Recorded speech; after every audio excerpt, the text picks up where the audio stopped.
이제 어떤 면에서 오늘부터 우리는 로마서의 심장부로 들어가게 돼요.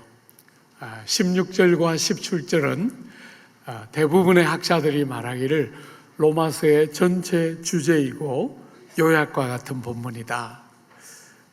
우리가 그 16절과 17절을 다루고 나면 나머지 로마서를 마칠 때까지 그 16절과 17절을 소상하게 더 구체화시켜서 설명하고 있는 본문이기 때문에 더 많이 우리가 자세하게 보겠지만 그 16절과 17절을 한 3번 정도 우리가 다루면서 전체 을개가 어떻게 되어 있는가, 우리가 믿는 복음의 전체의 통이 어떻게 되어 있는가 하는 것을 좀 잘 여러분들이 기억하고 또 암송할 수 있도록 16절과 17절은 로마서의 거의 심장과 같은 그런 핵심적인 본문이다, 이렇게 말할 수 있어요. 여러분, 그래서 사실은 오늘부터 앞에 있는 거는 빼고 13절, 14절, 15절은 빼고 16절만 다루고 싶었는데 어쨌거나 앞에도 우리가 봐야 되는 말씀이니까 오늘은 16절의 앞부분 일부만 조금 같이 다루고 다음 주에 16절, 17절 우리가 여러 번에 걸쳐서 같이 생각해 보려고 그래요. 바울은 로마 성도들에게 편지를 쓰면서 내가 너희들에게 여러 번 가고 싶어 했다. 내가 너희들에게 꼭 가서 정말 얼굴로 마주하여 교제하고 싶고 기도 중에 너희들을 잊지 않고 기억하며 기도했고 하나님이 길을 열어주시도록 기도했는데 아직까지는 못 갔지만 꼭 가고 싶다. 그래, 가서 내가 너희들에게 하고 싶은 일이 있는데 뭐였죠? 우리가 지난주에 봤던 첫 번째 가서 하고 싶은 일이 뭐냐면 그들을 진리 위에 견고히 세워서 피차 안위함을 얻는 것. 이게 바울이 그처럼 가고 싶어 했던 첫 번째 이유였죠. 그죠? 두 번째, 오늘 13절 한번 보십시오. 바울이 그처럼 로마 교회를 가고 싶어 했던 이유, 13절에 보면 형제들아 내가 여러 번 너희에게 가고자 한 것을 너희가 모르기를 원하지 아니하노니 이는 너희 중에서도 다른 이방인 중에서와 같이 열매를 맺게 하려 함이로되 지금까지 길이 막혔도다. 여러 번 가고 싶어 했고 지금도 가려고 하는데 뭘 위해서 가고 싶어 합니까? 열매를 맺게 하기 위해서. 사랑하는 여러분, 예수를 믿는 것은 너무 중요하지만 예수를 믿는 것만큼 우리의 삶에 기대되는 것은 믿어서 열매가 풍성하게 되기를. 여러분들이 그냥 예수 믿는데 겨우 천국의 특거리 하듯이 믿는 게 아니라 예수를 믿는데 열매가 풍성하게 만들어지는 그런 삶이 되기를. 여러분, 여기 열매라고 말할 때 열매는 1차적으로 로마의 교회가 생겼고 그 성도들의 믿음이 전 세계에 퍼질 만큼 참 감사한 교회지만 여전히 아직도 로마의 많은 사람들이 주님을 모르고 있잖아요. 그죠? 그 주님을 모르고 있는 사람들을 주님을 알도록 초대하는 그런 면에서 새 생명의 열매를 맺히는 그런 열매가 더 많아지기를 기대하면서 가고 싶어 하는 거죠. 그뿐 아니라 이 열매는 예수를 모르는 사람이 믿는 것만을 말하는 것이라기보다 이미 믿는 사람들이 더 하나님의 말씀에 잘 순종함으로 반응해서 믿어 순종케 하는 것이 바울의 사도됨의 핵심 중에 하나였잖아요. 그죠? 잘 믿어서 순종하는 삶이 나오고 하나님의 은혜의 풍성함을 잘 증거하고 나누고 그뿐 아니라 주님을 많이 닮아가는 성령의 열매가 풍성하게 맺어지는 것, 이런 것이 구원이라고 성경이 말할 때 담아내고 싶어 하는 개념이에요. 어떻게 하든지 천국은 턱걸이를 했다. 그게 성경이 말하고 싶은 구원이 아니고 성경이 말하고 싶어 하는 구원은 원래 하나님이 여러분과 저를 창조하실 때, 하나님의 형상과 모양을 따라 지으실 때 우리에게 기대하셨던 그 말할 수 없는 풍성한 열매가 가득한 삶, 그게 주님이 여러분과 저를 구원하실 때 기대하는 것이고, 바울이 로마 교회에 가서 성도들을 말씀으로 양육하면서 그렇게 풍성한 열매가 맺혀지는 삶. 여러분, 요한복음 15장에 예수님께서 나는 포도나무요 너희는 가지다 이렇게 말씀하시면서 이렇게 말씀하셨죠. 너희가 열매를 많이 맺으면 내 아버지께서 영광을 받으실 것이요 너희는 내 제자가 되리라. 많은 하나님이 기대하시는 풍성한 열매를 많이 맺히는 것. 여러분의 사람 됨됨이, 인격과 삶에서부터 여러분의 말과 행실에 이르기까지 주님을 닮은 열매가 풍성해서 하나님이 보시기에 너무 좋고, 여러분 주변에 여러분을 만나는 무수한 사람들이 기쁜 열매는 나무만을 위한 게 아니잖아요. 그죠? 그 열매가 맺히면 그 열매 때문에 많은 사람들이 기쁨과 행복을 누릴 수 있는 것처럼 여러분들이 풍성한 열매를 맺히면 사실은 자녀 교육은 말할 필요가 없는 거죠. 그죠? 자식을 잘 기르고 싶어 하는 많은 부모들이 자식을 잘 기르고 싶어 하는데 학원을 보내고 좋은 과외 선생을 붙이고 할 거 없이 부모가 열매가 풍성하면 자녀들은 부모를 닮고 싶어 하면서 정말 제대로 크도록 구조가 그렇게 되어 있는 거잖아요. 사랑하는 여러분, 자꾸 자식을 잘 기르려고 하는데 자식을 잘 기르는 방법은 여러분이 예수를 제대로 믿어서 열매가 풍성하게 되는 것이 인격이 바뀌고 삶이 달라지고 말이 달라지고 표정이 달라지고 여러분의 삶의 구석구석이 달라지기 시작하면 열매가 많이 맺혀지고 자녀들부터 여러분 주변에 있는 많은 사람들이 같이 유익을 얻고 살아나게 되는 거잖아요. 사랑하는 여러분, 세 번째, 바울이 왜 이렇게 로마 성도들을 보고 싶어 할까? 세 번째, 14절과 15절이에요. 헬라인이나 야만인이나 지혜 있는 자나 어리석은 자에게 다 내가 빚진 자라. 그러므로 나는 할 수 있는 대로 로마에 있는 너희에게도 복음 전하기를 원하노라. 사랑하는 여러분, 참 이 복음, 기독교라는 것은 참 독특해요. 세상 사람들은 그냥 기독교가 다양한 종교 중에 하나려니 생각하지만 저는 이 복음과 성경을 묵상하면 묵상할수록, 제가 이렇게 벌써 목회로 부름받은 지 거의 40년이잖아요. 참 성경을 연구하는 것이 제 지난 40년의 그냥 어떤 면에서 요약 같은 건데, 성경을 깨달아가면 깨달아갈수록 기독교는 참 독특하구나. 흔히 우리가 주변에서 만날 수 있는 세상의 종교와 기독교는 참 다른 부분이 있어요.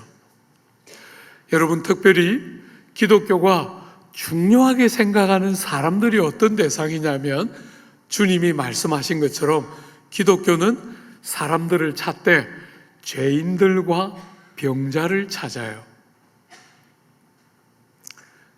정말 자기가 얼마나 병든 줄을 알고 구주가 필요한 자들을 주님은 찾으세요. 여러분, 똑똑하고 총명하고 능력이 많은 사람, 그런 사람도 주님, 그들 중에 마음이 깨어져 있고 상해 있는 사람들은 주님이 얼마든지 찾아가시지만, 주님은 우리에게 죄인들과 병자를 위해서 이 땅에 오셨다. 죄인이어서 하나님 앞에 도무지 설 수가 없고, 병자여서 하나님을 위해서 제대로 뭔가를 섬기기보다 많은 필요를 가진 그런 사람이 주님이 이 땅에 오셔서 자꾸 부르는데 어떻게 해요? 은혜 안에서 그들을 불러서 아무 자격도 없고 아무 조건도 구비하지 못한 그들을 은혜로 불러서 죄를 용서하시고 살려서 하나님의 백성이 되게 하는 이 놀라운 구원의 은혜.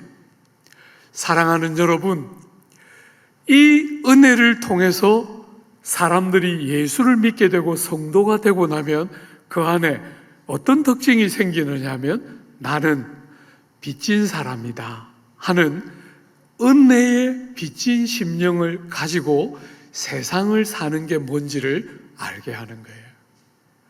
여러분, 유대인들의 가장 큰 실패 중에 하나는 유대인들은 하나님의 선민의식을 갖고 있었어요. 구약의 율법은 복음을 준비시키는 몽학선생과 같은 것인데 구약의 그 율법을 가지고 어떻게 유대인들은 그렇게 생각했을지 모르겠어요. 사실은 그 구약의 율법이 그렇게 준비시켜서 딱 드러내 보인 복음을 보면 복음은 모든 진실한 믿는 자들의 심령에 특권의식, 선민의식 이런 것들을 만들어주는 게 아니라 너무 놀랍게 은혜로 구원을 받고 나니까 아무 자격 없이 공로 없이 일한 것이 없이 하나님이 은혜로 우리같이 자격 없는 사람에게 이 많은 선물, 죄를 용서하시고 우리에게 새로운 생명을 주시고 하나님의 자녀가 되게 하시는, 그리고 땅을 살아가면서 필요한 모든 것들을 시와 때를 따라 공급하시는 아버지의 그 무수한 은혜들을 경험하면서 이게 나에게 정당한 대가가 아니고 은혜로 자격 없이 거저 받은 것이다 하는 것들을 깨닫게 되면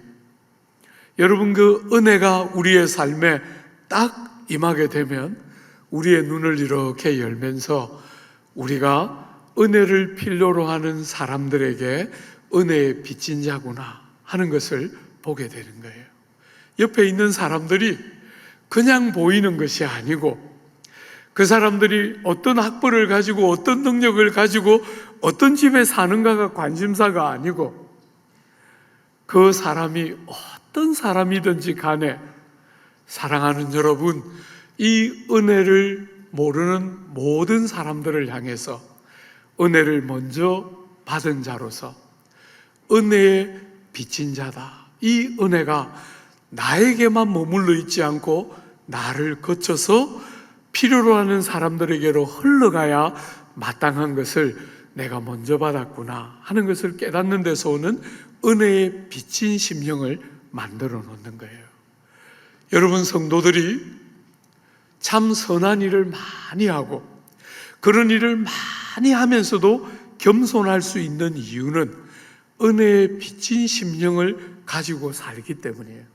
그래서 어떤 일을 했을 때 세상은 찬사를 부르면서 막 알아주고 하지만 성도들은 그런 일을 다 하고 해야 될 일을 했을 뿐입니다. 이렇게 생각하는 거죠. 그죠?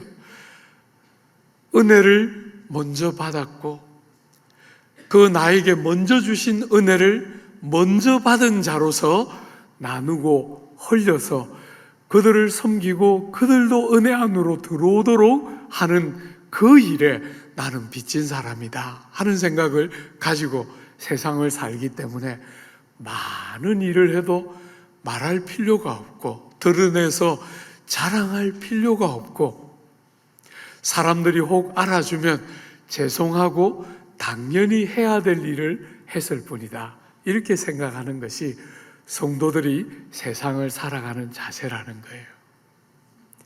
사랑하는 여러분, 여러분은 하나님께 은혜를 받은 것이 크면 클수록 더 많은 빚을 졌다.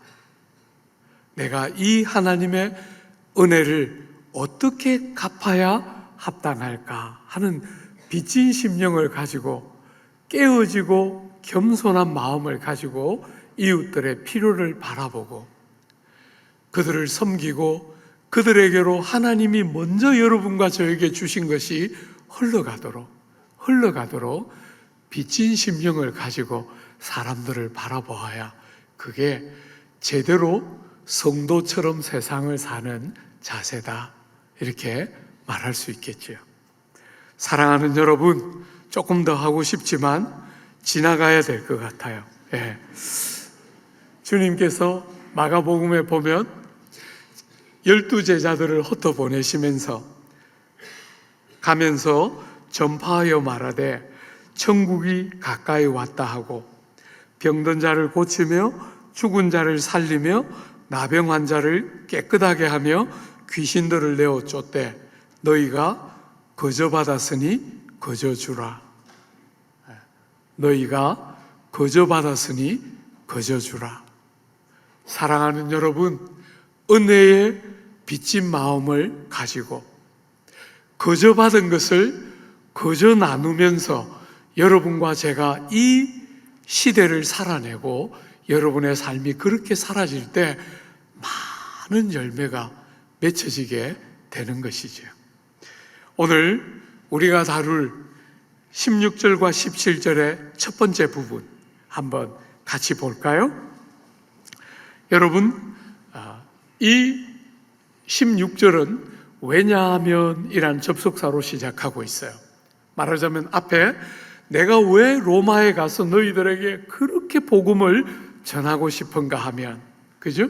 왜 내가 너희들에게 가서 복음을 그렇게 나누고 싶어 하느냐 하면 16절에 왜냐하면 내가 이 복음을 부끄러워하지 않기 때문이다. 여러분, 내가 이 복음을 부끄러워하지 않는다, 이렇게 표현했어요. 바울이 정말 말하고 싶은 것은 나는 이 복음 부끄러워하지 않아, 이렇게 말하고 싶은 게 아니라 바울이 정말 하고 싶은 말은 뭐겠어요? 이 복음은 내 삶에 제일 가치롭고 중요한 것이기 때문에 너희들하고도 그처럼 나누고 싶어 하는 거야. 이게 바울이 진짜 하고 싶어 하는 본심일 거예요. 그죠? 진짜로 이 복음은 내 인생에 제일 중요하고 가치롭기 때문에 너희들에게도 이거 나누고 싶어서 꼭 가고 싶어, 이 이야기를 지금 하는 거잖아요. 사랑하는 여러분, 복음을 잘 쓰고 있는 갈라디아서 6장에 보면 그 갈라디아서에 내게는 우리 주 예수 그리스도의 십자가 외에 결코 자랑할 것이 없나니 그리스도로 말미암아 세상이 나에 대하여 십자가에 못 박히고 내가 또한 세상에 대하여 그러하니라. 사랑하는 여러분, 바울이 오늘 본문에서는 복음을 부끄러워하지 않는다, 복음을 내가 제일 자랑하고 소중히 여긴다, 이렇게 표현했는데 이 갈라디아서 6장에서는 그리스도의 십자가, 그죠? 복음이 뭐냐면 예수님이 복음이고 예수의 십자가가 복음이죠. 이 복음을 내가 자랑한다, 제일 귀하게 여기고 자랑하는데, 왜냐하면 이 복음 때문에 내가 세상을 향하여 못 박히고 세상이 나를 향하여 못 박혔기 때문이다. 나에게 일어난 이 변화와 이 생명과 모든 역사는 복음이 가져온 것이기 때문에 내가 이 복음을 자랑한다, 이렇게 말하고 있는 게 갈라디아서 6장이에요. 사랑하는 여러분, 제가 이번에 유기성 목사님 모시고 3일 집회하면서 참 너무너무 행복했는데 이분이 말을 자분자분 하시면서 할 말을 다 하시더라고요. 언성을 하나도 안 높이는데 무시무시한 이야기를 공포스럽지 않게 무섭게 하시더라고요. 이야, 은사가 참 대단하시다, 참 귀하더라고요. 야, 이렇게 장점이 많은 분이셨구나, 참 많은 거 느껴졌는데, 사랑하는 여러분, 이분의 논리를 따라 한 번만 더 들어가 보면 우리가 복음을 그저 믿는다 이렇게 말하지 않고 복음을 정말 부끄러워하지 않을 뿐 아니라 내 인생에 제일 귀한 것으로 정말 그렇게 분명하게 믿고 받아들이고 있는가, 모호하게 적당하게 믿는 것 같기는 한데 분명하지 않은 그런 것이 아니라 사도 바울이 오늘 본문에서 말하고 있는 것과 똑같이 내가 이 복음을 내 인생과 삶 전부에서 제일 가치롭고 가장 중요한 것으로 여겨야 복음을 정말 제대로 깨닫고 있는 것이죠. 사랑하는 여러분, 이렇게 바울이 정말 말하고 싶은 것은 내가 복음을 제일 가치롭고 중요하게 여긴다 하는 말일 텐데, 내가 이 복음을 부끄러워하지 않는다라고 말할 때 이유가 있었을 거예요. 그죠? 무슨 이유가? 두 가지 정도 생각해 보려고 하는데요. 첫 번째는 여러분과 제가 복음을 부끄러워하기 쉬운 세상에서 살아가고 있기 때문에, 복음을 이렇게 바울 같은 사람은 생명처럼 여기고 전 세상에서 복음보다 더 귀한 건 아무것도 없다 이렇게 고백하고 복음을 좋아했는데, 여러분과 제가 예수 믿는다고 하면서도 우리는 어리석게 복음을 부끄러워할 수 있는 세상을 살아가고 있기 때문에, 그런 오류와 위험으로부터 우리를 지켜내도록 바울이 나는 복음을 부끄러워하지 않는다 이렇게 표현하고 있는 것이죠. 사랑하는 여러분, 왜 우리가 복음을 부끄러워하게 될까요? 세상을 사는데 우리가 믿고 전하는 복음이 세상이 원하는 것이 아니라 세상이 싫어하고 미워하고 세상이 부끄러워하고 수치스럽게 여기는 요소를 복음은 담고 있기 때문에 우리는 땅을 살아가면서 복음을 부끄러워할 수 있는 위험이 있는 거예요. 여러분, 예를 들어서 복음과 교회가 가르치는 것이 우리 예수님이 얼마나 훌륭한 선생이신가, 그분의 교훈 같은 교훈이 없고 그분의 삶 같은 삶이 없어서 그분은 너무나 훌륭한 선생이시고 위대한 인물이시고 성자 같은 분이시다 이렇게 복음이 가르친다면 세상은 언제든지 싫어하지 않고 미워하지 않고 환영하면서 그 예수님을 인정할 준비가 다 되어 있는 게 세상이에요. 그런데 여러분, 복음은 예수님을 그렇게 가르치지 않아요. 복음은 예수님이 하나님이시다 그렇게 가르쳐요. 그런데 그 하나님이 사람의 몸을 입고 이 땅에 오셔서 우리를 위하여 돌아가시고 우리로 하여금 생명에 이를 수 있는 모든 은혜의 문을 그분이 사람의 몸으로 이 땅에 오셔서 돌아가심으로 생명의 문을 여신 구주시다, 구세주이시고 우리의 참 주인이시다 이렇게 가르치기 때문에 세상은 너무 싫어해요. 여러분, 세상을 향해서 복음이 사람들을 바라보면서 너는 다 좋은데 이것은 이렇게 고치고 저것은 저렇게 고치면 얼마나 좋겠니? 이렇게 말한다면 복음을 싫어할 이유가 아무것도 없을 거예요. 사람들을 바라보면서 사람들이 다양한 사람들이 있지만 너는 특별한 인물이고 너희들 같은 특별한 인물들이 예수를 믿어야 하고 예수님은 너희들을 위해서 와서 이렇게 말한다면 온 세상은 너무너무 좋아할 거예요. 복음을 반대할 이유가 아무것도 없고 그 특별한 소수에 속하기 위해서 교회가 가르치는 것 다 하고 싶어서 몸부림을 치면서 그렇게 살아갈 거예요. 근데 복음은 그렇게 안 가르치잖아요. 그죠? 여러분과 저는 어머니 모태에서 태어날 때부터 죄 중에 태어나서 이것저것 몇 개를 바꾸면 되는 사람이 아니라 다시 태어나야 한다. 다시 태어나야 한다.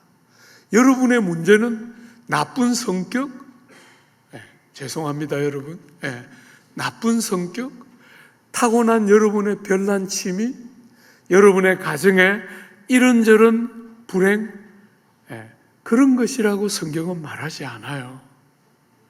여러분과 저는 날 때부터 죄 중에서 나서 다시 태어나는, 성령 안에서 다시 태어나는 것이 아니면 여러분과 저 안에는 아무 소망이 없다. 그 영역에 있어서 아무리 세상이 볼 때 가장 부러워하는, 성공해서 돈을 수억 벌고 세상에 가장 높은 지위의 신분에 이르고 한 사람부터 시작해서 완전히 실패해서 세상에서 아무 평가도 받을 수 없는 실패한 사람에 이르기까지 아무 차이가 없이 모두가 죄 중에 있고 의인은 없나니 하나도 없다. 성경은, 복음은 그렇게 가르치는 거예요. 사람들 사이에 어떤 사람과 어떤 사람은 차이가 대단히 커 보이지만 그 차이라는 것은 하나님의 눈앞에 너무 아무것도 아니고, 어느 대학을 가고 어떤 직장을 다니고 어떤 일들을 성취한 것이 사람들 눈에 보기에는 굉장히 큰 차이 같지만 하나님 눈앞에 그것은 사실 아무런 차이도 아니고 모든 사람이 하나같이 죄를 지어 죄인이며 그 죄인으로서 그 죄된 자리를 벗어나는 길은 하나밖에 없는데 예수의 공로를 믿고 의지하는 것밖에 없다. 그게 복음이 가르치는 메시지이기 때문에 세상은 그런 것을 너무너무 싫어하는 거예요. 내가 어떻게 저 사람하고 같나? 나는 다르고 특별하다. 우리는 전부 그런 것을 너무너무 좋아하는 존재들인데 복음은 그런 사람과 세상을 향해서 그런 이야기를 해주지를 않아요. 하나같이 죄인이고 우리가 거듭나는 길은 예수의 공로를 믿고 의지하는 이거 하나밖에 없다 하고 교회는 가르치기 때문에 여러분과 제가 예수를 믿고 복음 안에서 거듭났을 때 우리는 그 세상의 거스름을 경험하면서 복음을 부끄러워할 수 있는, 사람들 앞에서 내가 성도이고 내가 예수 믿는 사람이고 예수가 내 인생에 얼마나 중요하고 그 복음이 얼마나 내 인생의 모든 것들을 바꿔 놓는지를 말하기를 부끄러워하고 수치스럽게 여기는 경향이 우리 속에 있을 수 있다는 거예요. 사랑하는 여러분, 사도 바울은 나는 이 복음을 부끄러워하지 않는다 이렇게 말하면서 여러분을 한번 돌아보도록, 여러분이 이 땅을 살아가면서 특별히 오늘처럼 이렇게 조국 사회에서 욕을 듣고 손가락질을 받는 이런 시대를 살아가면서 복음을 부끄러워하는가 보라는 거예요. 세상 사람들을 바라보면서 복음과 예수 믿는 것을 밝히 말하기를 두려워하고 수치스럽게 여기며 살고 있지는 않는가 보라는 거예요. 두 번째, 바울이 왜 이렇게 표현했을까? 사랑하는 여러분, 여러분이 잘 아는 것처럼 바울은 복음 때문에 무수한 고난을 경험해 왔어요. 그죠? 복음을 전하지 않았으면 가말리엘의 문화에서 세계적인 석학 밑에서 자란 사람으로서 그 앞길이 탄탄대로였을 텐데 복음을 만나고 예수를 만나고 나서 그 복음을 전하면서 동족인 유대인들에게 끝없이 배척을 받고 이방인들에게도 핍박과 고난을 무수히 경험하며 살았어요. 사랑하는 여러분, 내가 복음을 부끄러워하지 않는다라고 지금 말하고 있는 바울의 삶은 그 복음이 불러오는 무수한 고난과 핍박과 수치와 조롱과 손가락질과 핍박을 다 겪어내는 와중에 하고 있는 이야기예요. 사람들이 너무너무 좋아하면서 과거 우리가 대학 시절 그렇게 예수 믿는 사람 참 좋은 사람들이야, 일반적으로 조국 사회가 그렇게 인정해주고 박수를 치기 때문에 이 복음을 부끄러워하지 않는다 이렇게 말하고 있는 게 아니고, 그 복음 때문에 복음이 초래하는 무수한 고난과 수치와 조롱과 부끄러움과 끝없는 핍박을 받아가고 있는 그 와중에 내가 이 복음을 부끄러워하지 않는다, 이렇게 말하고 있다는 거예요. 사랑하는 여러분, 복음을 부끄러워하지 않는 바울은 복음 때문에 무수하게 고난을 받고 부끄러움과 수치를 당하는데, 그것이 부끄러움이라고 수치라고 절대로 여기지 않고 복음 전하는 일을 쉬지 않고 그 일을 하고 있다는 거예요. 그게 지금 두 번째 우리가 생각해야 될 핵심이에요. 사랑하는 여러분, 우리 예수님의 생애를 한번 생각해 보세요. 바울만 그런 게 아니라 예수님의 생애를 한번 생각해 보세요. 예수님은 3년을 제자들을 데리고 다니면서 제자 훈련하셨어요. 12명을 데리고 다니셨는데 주님의 인생에 제일 가까운, 주님의 삶에 어쩌면 제일 중요한 그 12 중에 하나는 주님을 팔았어요. 은 몇 푼을 받고 주님을 팔았고, 그 중에 수석 제자 같은 하나는 저주하면서 주님을 부정했어요. 사랑하는 여러분, 주님은 가장 소중한 친구들에게 다 배반을 당하셨어요. 그죠? 나머지 10명 거의 보탬이 안 되게 주님이 고난받고 주님이 수치를 당할 때 다 버리고 도망갔어요. 사랑하는 여러분, 그렇게 오랫동안 같이 있던 사람도 주님을 수치스럽게 여기고 도망가는 수치와 고난을 주님은 몸에 다 경험하셨어요. 십자가에 달렸을 때 지나가는 사람들이 조금 전까지 호산나 다윗의 자손이여 하면서 그를 환영했던 그 사람들이 고개를 가로지르면서 조롱했어요. 남들은 구원하는데 자기는 구원하지 못하는구나. 네가 십자가에서 내려와서 약속하신 구주임을 믿게 하라. 그렇게 주님을 향해서 머리를 흔들면서 조롱하고 수치스러운 주님의 수치를 다 드러내면서 그렇게 조롱과 수치 가운데 주님은 십자가에 달려 돌아가셨어요. 사랑하는 여러분, 기독교가 어떤 종교인가? 우리가 예수를 믿는다 할 때 그게 무슨 말인가?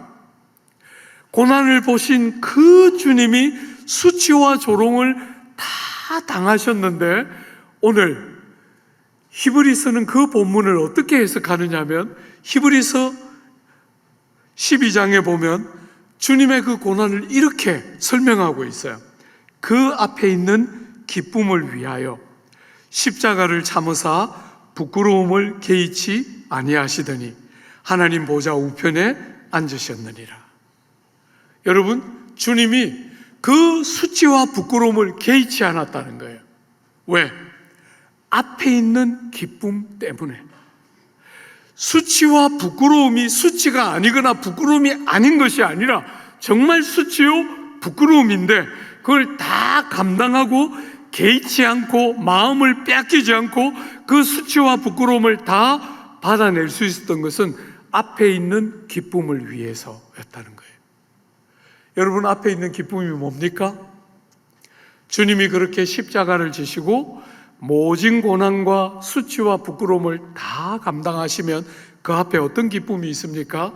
여러분과 제가, 어머니의 모태로부터 죄 중에 태어난 여러분과 제가, 우리의 죄가 용서되고 하나님의 백성으로 살아나는 생명을 얻는 기쁨이, 당신이 그 고난을 견뎌내고 참아내고 받아내면 그 앞에 하나님의 사람들이 주님의 대속의 은혜를 힘입어 생명을 얻고 거듭나는 은혜가 있는 줄 알고서, 그죠? 앞에 있는 기쁨을 바라보시면서 수치를 참으셨다. 그렇게 성경은 말해요.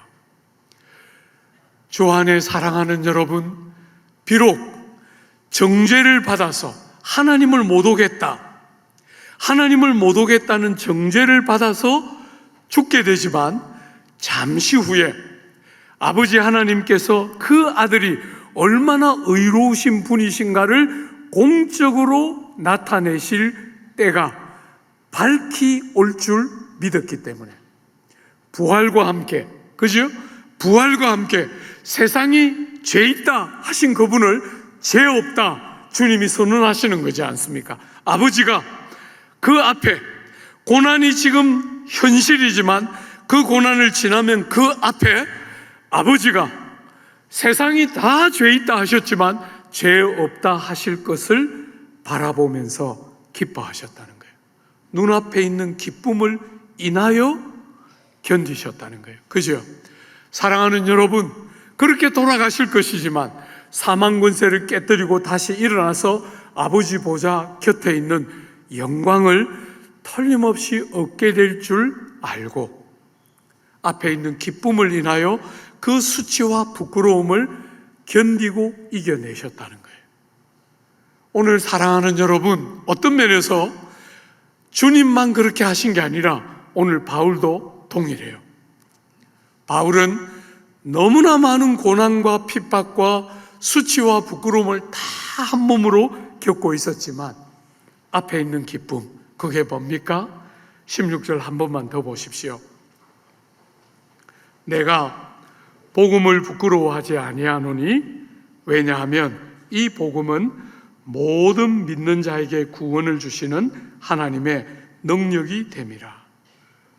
사랑하는 여러분, 바울이 이렇게 많은 수치와 고난을 겪으면서도 전혀 부끄럽게 여기지 않고 그걸 다 견디고 받아냈던 이유가 뭐라고요? 그 앞에 뭐가 있습니까? 이 복음이야말로 모든 믿는 자에게 구원을 주시는 하나님의 능력임을 알았기 때문이죠. 복음을 부끄러워하지 않는 이유는 이 복음이 모든 믿는 자를 구원하시는 하나님의 능력인 줄 알았기 때문에 막연하게 믿은 것이 아니라 이 복음이야말로 사람을 살리는 하나밖에 없는 길인 줄 알았다는 거예요. 사랑하는 여러분, 사람들에게 영원한 생명과 구원과 승리와 기쁨을 주는 최후의 승리와 기쁨을 주는 것이 바로 이 복음이 주는 능력인 줄 믿었기 때문에 이렇게 복음을 부끄러워하고 복음 때문에 이렇게 많은 핍박을 받으면서도 복음을 부끄러워하지 않았다는 거예요. 사랑하는 여러분, 이 복음은 마지막 날에 결국은 복음이 옳았을 것이라는 것을 하나님이 공적으로 사람들이 알도록 드러내실 줄 믿었기 때문에 복음을 세상이 그렇게 수치스럽게 복음을 공격하고 조롱할 때 조금도 복음을 부끄러워하지 않았다는 거예요. 사랑하는 여러분, 복음만이 용서받은 죄인들에게 영원한 생명과 최종적인 감격과 기쁨을 가져다 주는 것인 줄 알았기 때문에 복음을 부끄러워하지 않았다는 거예요. 사랑하는 여러분, 복음을 빼면, 복음이 아니면 세상 어떤 것으로도 그런 일이 가능하지 않은 줄 알았기 때문에. 사랑하는 여러분, 여러분이 예수를 믿는다 그럴 때 바울이 고백하고 있는 것처럼 그렇게 믿고 있는지 한번 보세요. 우리는 어떤 면에서 이번에 유 목사님이 오셔서 우리에게 여러 질문들을 던지고 가셨는데 정말 우리가 그렇게 믿는가? 정말 우리가 우리 앞에 완전한 승리가 있다고 믿는가? 정말 우리가 용서받고 사랑받았기 때문에 우리도 용서하고 사랑해야 된다고 생각하는가? 그냥 개념들을 막연하게 그러려니 하고 그냥 믿는 사람이려니 하고 지나가고 있지 않는지 우리를 딱 붙들어서 정직하게 우리에게 질문하도록 대답하도록 우리를 불러 세웠다고 생각해요. 사랑하는 여러분, 내가 이 복음을 부끄러워하지 않는 이유는 이 복음이 사람을 살리는 하나님의 능력이기 때문이다. 여러분이 이런 것을 선명하게 믿고 알지 않으면 우리도 복음을 부끄러워하면서 이 땅을 살아갈 수 있는 위험이 있다는 거예요. 그러므로 사랑하는 여러분, 여러분들이 오늘 바울이 말하고 싶어 하는 것처럼 부끄러움을 당하나 부끄러워하지 않고, 수치스러움을 당하나 수치스러워하지 않고 제대로 믿는 사람처럼 살기를 기대하는 것이 오늘 바울이 이런 표현을 하는 핵심일 거라고 생각하면 틀림없겠지요. 여러분, 오늘 우리가 사는 이 시대에 우리의 수치, 오늘 이 시대의 정신이 예수 믿는 우리로 하여금 복음을 부끄럽게 여기게 만드는 우리의 수치가 뭡니까? 책을 이렇게 읽는데 어떤 미국 목사님이 1960년대의 미국과 오늘 현대의 미국을 비교하는 글을 써놨는데 너무 마음이 공감이 됐어요. 1960년대에는 안 믿는 분들이 나는 너희들의 믿음을 이해할 수 없고 나는 너희들의 믿음을 동일하게 동의할 수 없으므로 너희들 싫어, 이렇게 비난했다는 거예요. 근데 요즘은 그렇게 사람들이 그런 이야기가 아니라 우리를 바라보면서 우리가 믿는 것을 동의하지 못해서 싫어하는 게 아니라 우리가 다른 사람이 믿는 것을 동의하지 않는 것을 못 견딘다는 거예요. 말하자면 오늘 우리가 사는 이 시대의 사람들이 제일 싫어하는 것은 기독교만 맞다, 다른 종교는 틀렸다, 진리가 있는데 그 진리가 기독교 안에 있다, 이렇게 말하는 것을 못 견뎌 한다는 거예요. 못 견뎌 하는. 왜 그렇게 폭이 좁으며 왜 이렇게 독선적이고 배타적이냐? 이게 어떤 면에서 오늘 현대를 사는 여러분과 제가 이 시대를 살아내면서 복음을 부끄러워할 수 있는 굉장히 큰 위험 중에 하나다, 이렇게 말했는데 저는 참 많이 동의가 되는 것 같아요. 사랑하는 여러분, 이런 시대,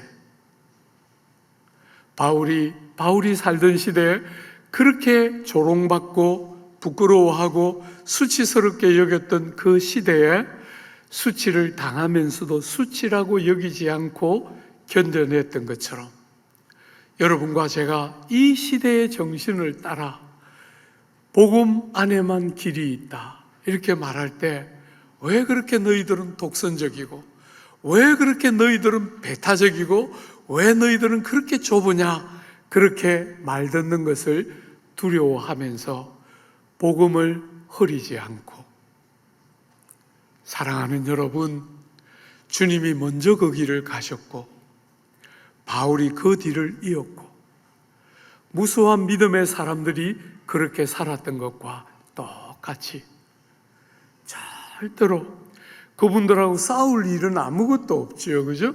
우리가 절대로 그들과 언쟁을 벌리거나 싸울 이유는 아무것도 없지만 절대로 포기할 수 없이 우리 인생에 제일 귀한 거, 내 삶에 복음이 제일 귀한데 이 복음은 사람을 살리는 하나님의 능력이기 때문이다.